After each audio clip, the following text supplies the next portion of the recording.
শুভ দুপুর প্রিয় দর্শক সকলকে সাদর আমন্ত্রণ জানাচ্ছি ফ্রেশ প্রিমিয়াম টি তারকা কথনের আজকের পর্বে।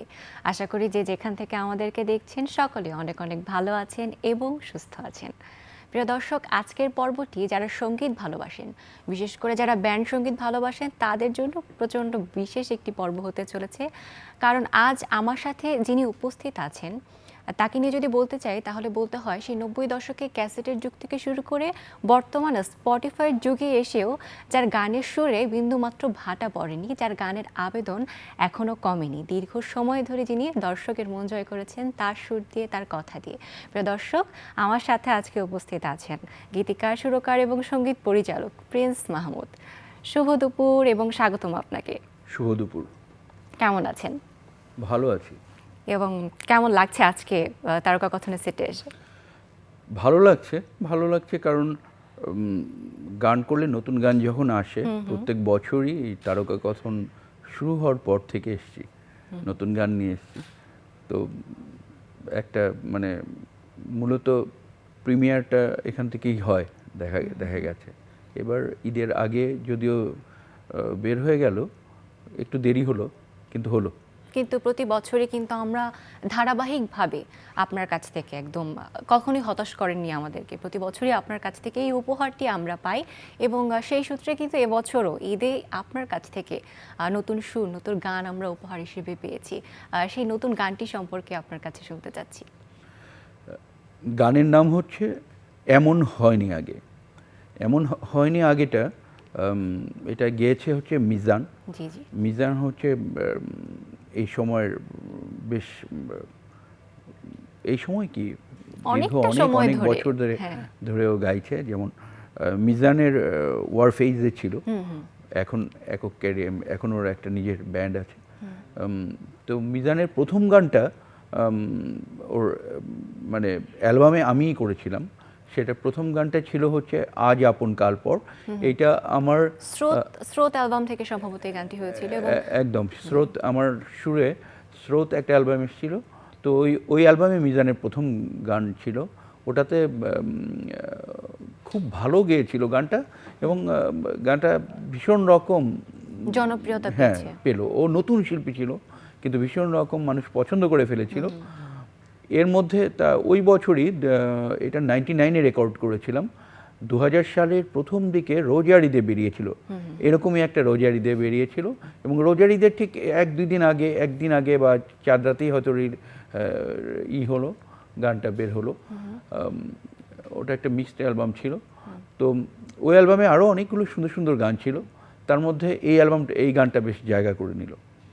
এবং দীর্ঘ 22 বছর পরে আবারও সেই একটি রোজার ঈদে বলা চলে। হ্যাঁ, একই রোজার ঈদে। এটা একদম মানে খুব আশ্চর্য লাগছে যে এর মধ্যে আর কাজ হয়নি। ও ব্যান্ডে জয়েন করলো, একটা ও ওয়ারফেজ ব্যান্ডে জয়েন করলো, এর মধ্যে আর কাজ হয়নি।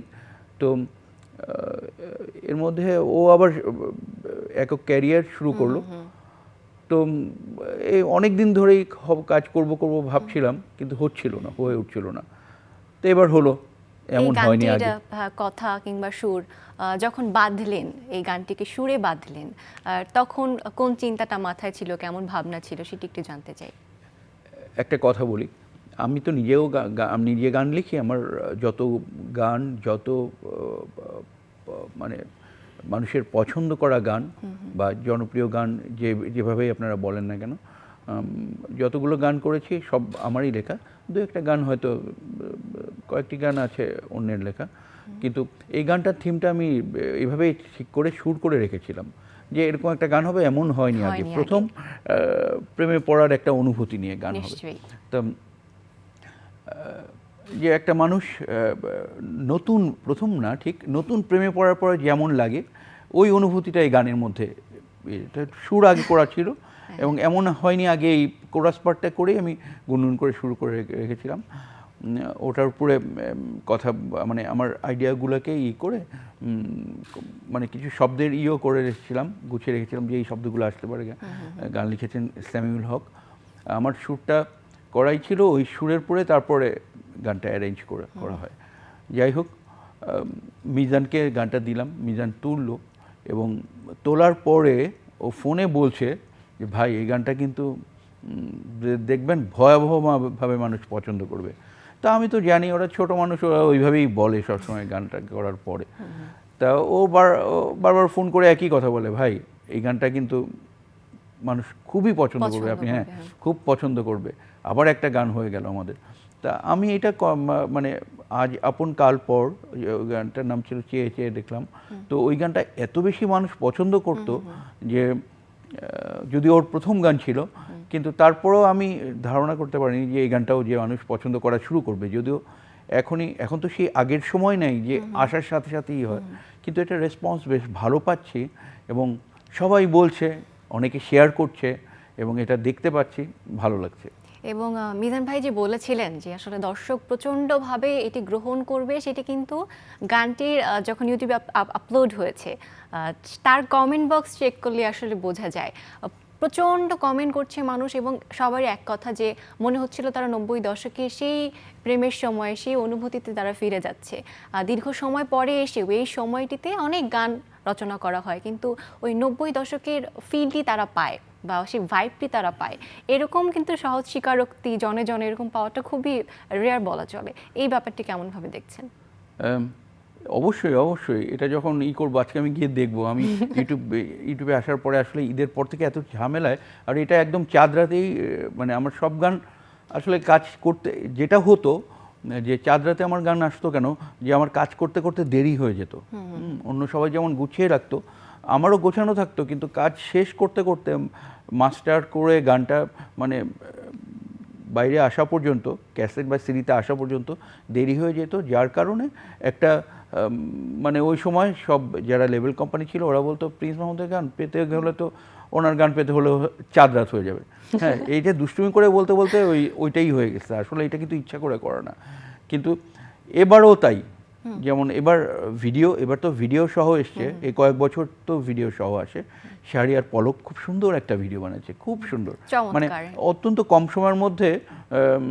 কেন সুন্দর বলবো, যে আমি যেভাবে ভেবেছিলাম প্রেমে পড়ার অনুভূতিটা যেভাবে ভিডিওতে আনার মানে একটু মানে বিমূর্ত হবে, কিন্তু ওইভাবে হয়তো হয়নি, হয়তো আমরা সরাসরি করেছি, কারণ সময় খুব কম ছিল। এদিকে ঈদের মধ্যে শোনাতেই হবে, যেহেতু গান রেডি, এই জন্য ভিডিওটা খুব কম সময়ের মধ্যে পলক সুন্দর একটা ভিডিও বানিয়ে দিয়েছে। আর কি বলছিলাম, এবং এই গানটি নিয়ে যেহেতু আমরা কথা বলছি, এত জনপ্রিয়তা পাচ্ছে, দর্শকরা এত ভালোভাবে গ্রহণ করছে। আমার যেটা হয়েছে যে বের হয়েছে হওয়ার পরে ওই চাঁদ রাতের পর থেকে এই পর্যন্ত তো প্রত্যেক দিন এত ঝামেলা, কারণ বাসায় সময় দেওয়ার ব্যাপার আছে এখানে, যার কারণে ইউটিউবে রেগুলার দেখতে পারিনি। আজকে আমি গিয়ে দেখবো, আপনার কাছে শোনার পরে মনে হলো দেখার দরকার এখন। তবে যে গানটি নিয়ে কথা বলছি সেই গানটি কিন্তু এখন না দেখলেই নয়, আমরা কিন্তু দর্শকদের উদ্দেশ্যে গানটি দেখে আসতে পারি আর এই দারুণ সৃষ্টিটাকে। তো চলুন দর্শক দেখে আসি। কি দারুণ, মানে লুপে শোনার মতো একটা গান, মানে প্রেমের গান এবং প্রেমে পড়বার পরের অনুভূতির প্রত্যেকটি শব্দ, মানে যে অনুভূতিগুলো শব্দে প্রকাশ করেছেন, এটি আসলে অবর্ণনীয়। দর্শকদের গ্রহণযোগ্যতা কেন এটি পাচ্ছে আসলে আমি গান শুনে তো বুঝতেই পেরেছি। এবং চমৎকার একটি কম্পোজিশন, আবার আপনাকে অভিনন্দন বলবো এবং থ্যাংক ইউ সো মাচ এরকম একটি গান আমাদেরকে উপহার দেওয়ার জন্য। আপনাকেও ধন্যবাদ এত সুন্দরভাবে বলার জন্য। আমরা এই গান থেকে আরেকটু কথা বলতে চাই যে 1995 থেকে সম্ভবত আপনি নিজস্ব সুরের অ্যালবাম দিয়ে গান শুরু করেছেন। তখন থেকে এই পর্যন্ত একটি বড় পরিবর্তন কিন্তু এসছে, যে তখন ক্যাসেটে গান শুনতো মানুষ, তারপর সিডি প্লেয়ার কিনে কিনে জমা করে গান করতো, এখন তো গান ইউটিউবে পাওয়া যায়, স্পটিফাই পাওয়া যায়। এই বড় পরিবর্তনের সময়ে কিন্তু সুরেরও অনেক পরিবর্তন এসছে। এই পরিবর্তনগুলো আপনার কাছে কেমন লাগে? সুরের পরিবর্তন প্রথমে বলিনি, সুরের পরিবর্তন মানে কি, আপনি প্রথমে যে এটা করেছিলেন যে এই যে গানটা নিয়ে সবাই যে কমেন্ট করছে, এই বিষয়টা আগে আমি শেষ করি। সেটা হচ্ছে যে এই গানটা করার আগে আমি বলেছিলাম, মানে লিখেছিলামও, যে এই গানটা আমি করছি আসলে সেই সময়টায় যখন আমরা সারগামে কাজ করতাম, তারপরে অডিও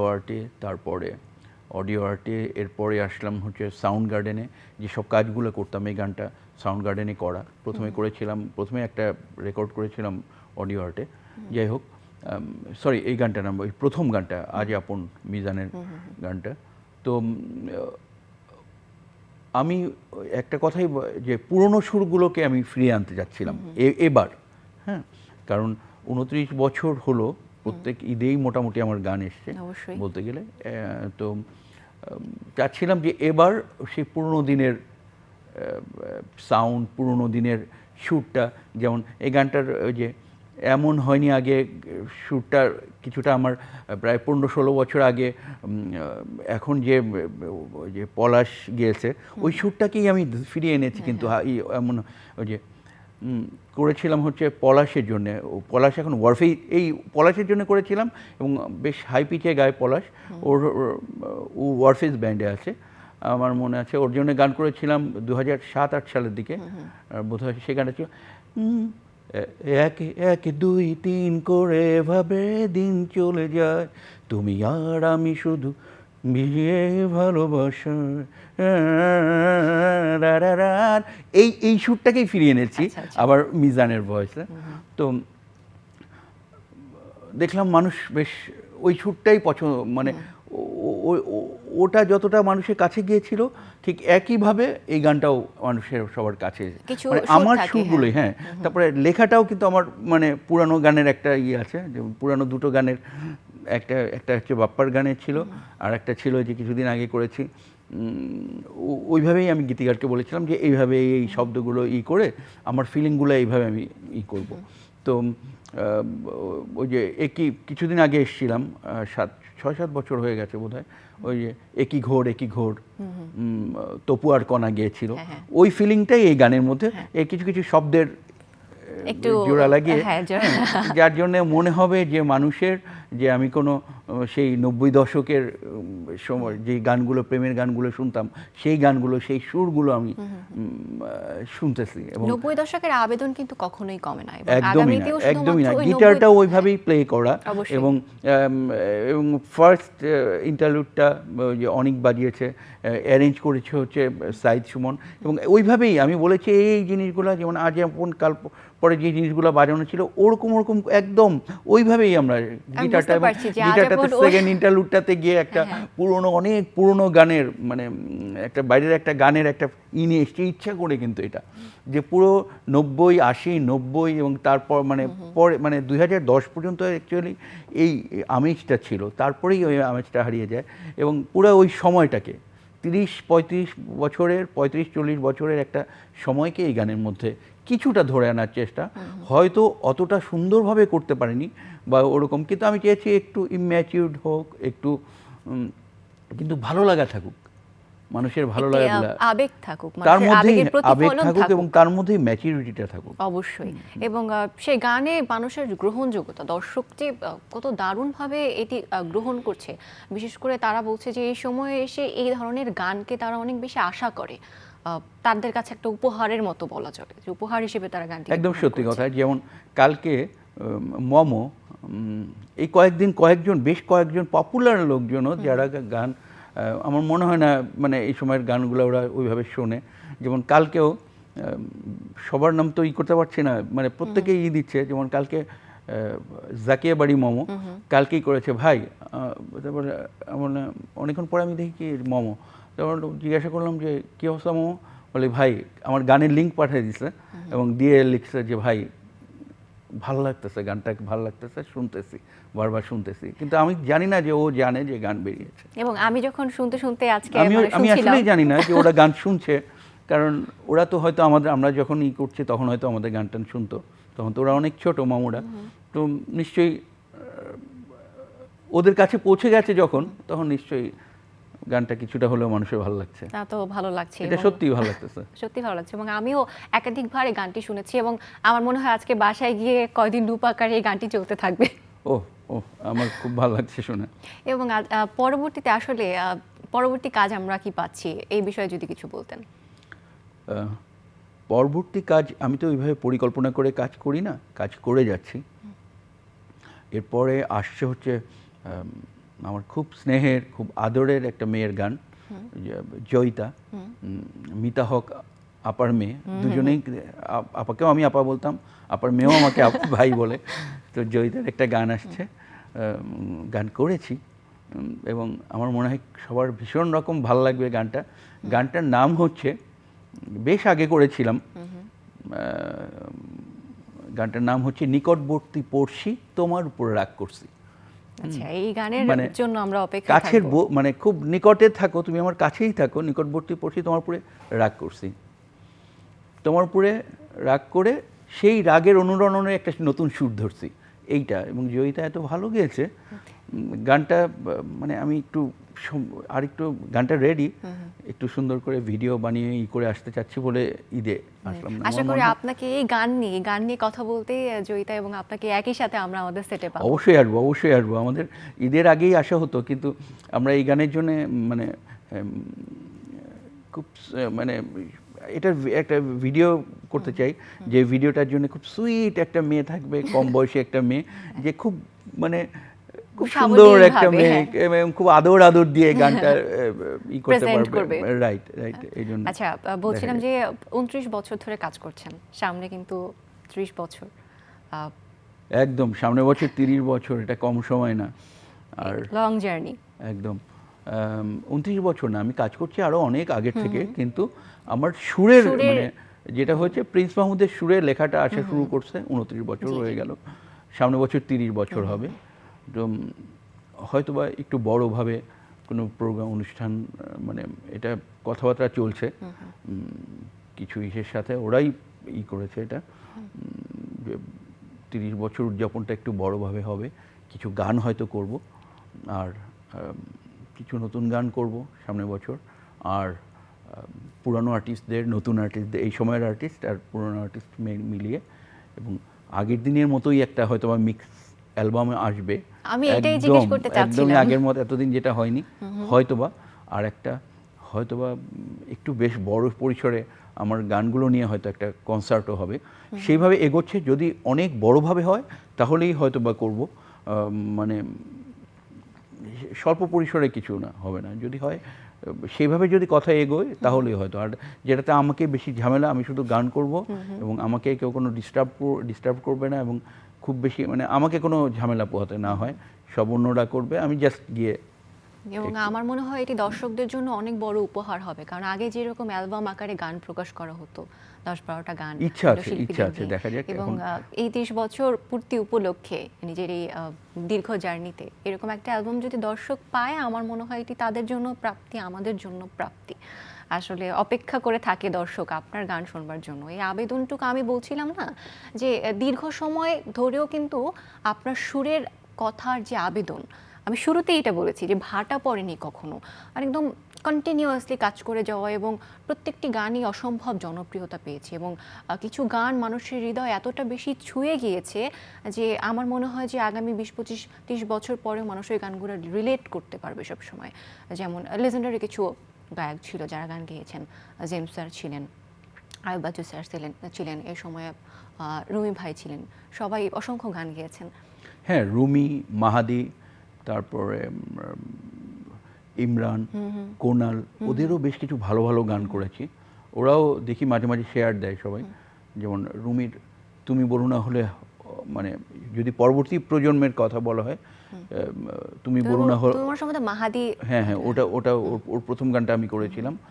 তারপরে রুমির মাটি হব মাটি গানটা করেছিলাম, ব্যাপকভাবে জনপ্রিয়। হ্যাঁ, কোনালের জন্য সুন্দর একটা গান করেছিলাম, আর ভুল করব না। তারপরে ওই গানটা তো ওর খুবই পছন্দের, আমরা অ্যাওয়ার্ডও পেয়েছিল কোনাল, আমিও পেয়েছিলাম ওই গানের জন্য। নতুন অনেক আর্টিস্টও কিন্তু কাজ করছে, এবং তাদেরকে নিয়ে কাজ করার, যারা একদম অতটাও হয়তো জনপ্রিয়তা পায়নি, কিন্তু হ্যাঁ করেছি তো আমি প্রথম থেকে। যেমন আমি মিজানের গানটাই যখন করেছি, তখন মিজানকে তো কেউ চিনতো না, মানে আমি করেছি প্রথম থেকেই করছি। কিন্তু যেমন ওই যে ফিডব্যাকে করলো পিয়াসের মন শুধু পাহাড়ায় গানটা খুব পপুলার ছিল, পিয়াসে করেছি, অনেক শিল্পী করেছি, অনেক শিল্পীর প্রথম গান করেছি। তারপরে মাহাদির প্রথম গানটা যখন করি, তখন তো মাহাদির ওইভাবেই ছিল কিনা, ও আচ্ছা হ্যাঁ, মাহাদি তখন ক্লোজ আপ ওয়ান থেকে এসছে, কিন্তু ওর নতুন গান হিসেবে ওরা তো সব পপুলার গান গিয়ে পপুলার ছিল, কিন্তু নতুন গান আমার করেছে প্রথমে। তারপর এই যে নতুন কয়েকজন শিল্পীর তো গান করলাম, সব গানগুলো মনে পড়ছে না এই মুহূর্তে। মনে না পড়লেও কিন্তু আমি নিশ্চিত যে দর্শকরা আসলে এই গানগুলো শোনে। সকল ক্ষেত্রে, এবং বিশেষ করে যখন গানের সাথে প্রিন্স মাহমুদ এই নামটি যুক্ত হয়, যে তার সুরের এবং তার যে গানের সিলেকশন, গায়কদের সাথে তার যে কম্পোজিশন, সেই ব্যাপারগুলো কিন্তু দুর্দান্তভাবে নিয়েছে। এই নতুন গানেও নিয়েছে, যে এই ডুয়েটটাকে একসাথে পেয়ে মিজান ভাই এবং আপনাকে একসাথে পেয়ে এদের কম্পোজিশনটাকেও খুব দারুণভাবে প্রেস করেছেন। এবং আপনাকে হচ্ছে কি বলবো, আজকে পেয়ে অনেক ভালো লাগছে আমাকে, এবং আমরা প্রায় কিন্তু অনুষ্ঠানের শেষ পর্যায়ে চলে এসেছি। তো দর্শকদের উদ্দেশ্যে যদি আপনার কাজগুলো নিয়ে বা এই গানকে নিয়ে কিছু বলেন। আশা করব যে এই গানটা হয়তো বা সব ধরনের যাদের জন্য করেছি সবার কাছে পৌঁছে যাবে। দেখা যাক এখন কি হয়। আশা তো করি যে সব গান নিয়ে যে কোনো না কোনোভাবে পৌঁছে যাবে, এবং পৌঁছে যায়ও। আমার অধিকাংশ গানগুলোই পৌঁছে গেছে মানুষের কাছে, এই গানটাও পৌঁছে যাবে। যদি যায় তাহলে হয়তো সামনের আরো সামনের ঈদে আবার আমরা একটা ঈদ উপহার পাবো। অবশ্যই অবশ্যই ঈদ ছাড়াও গান আসে এবং আসবে, তবে ঈদের সময় একটু ভালো লাগে আর কি, গান আসে, একটু উৎসব একটা আমেজ থাকে। সবাই বাংলা গান শুনবেন, সব ধরনের গানই সুরের মধ্যে থাকবেন, সবাই গানের মধ্যে থাকবেন, শুধু দেখা না শোনার মধ্যে থাকবেন অবশ্যই। এবং বাংলা গান এবং বাংলা ব্যান্ডের গান মানুষের মনে যতটা জনপ্রিয়তা পেয়েছে, এপার বাংলা ওপার বাংলা উভয় ক্ষেত্রেই কিন্তু পেয়েছে। আমরা চাই এই গান চিরজীবী হয়ে থাকুক, এই গানের জনপ্রিয়তা সব সময় থাকুক। গান ভালো হলে অবশ্যই গান চিরজীবী হবে। তার জন্যে প্রথমে যেটা দরকার সেটা হচ্ছে সুর আর কথা। সুর অবশ্যই টাচ করতে হবে ভীষণভাবে, কোনো রকম একটা সুর করে ফেললে হয় না। যেমন আমার গানগুলো যেগুলো হয় সেগুলো হচ্ছে শোনার জন্যই মেইন, মূলত। কারণ আমি গান করি শুনতে হবে মানুষকে, অবশ্যই গান শুনবে, গান শোনে মানুষ, শোনার জন্য করি। হ্যাঁ, দেখার থেকে আমি যার কারণে ফিল্ম বা ইসের কাজ করার থেকে আমি নিজের গানে কাজ করতে বেশি করতে পারি, যেগুলো আমাদের গান হয়ে থাকে। আপনাকে অসংখ্য ধন্যবাদ এবং আপনার নতুন গানের জন্য আপনাকে আরো অভিনন্দন, এবং আপনার জন্য অনেক অনেক শুভ কামনা রইল। আমরা এখানে বিদায় নিচ্ছি সময় স্বল্পতার কারণে, আবারও কোনো পর্বে হয়তো আপনার সাথে দেখা হয়ে যাবে। প্রিয় দর্শক, আজ এই পর্যন্তই। আশা করি আজকের পর্ব আপনাদের ভালো লেগেছে। সকলে ভালো থাকবেন, সুস্থ থাকবেন, এবং এমন হয়নি আগে গানটি দেখবেন, সে প্রত্যাশায় বিদায় নিচ্ছি।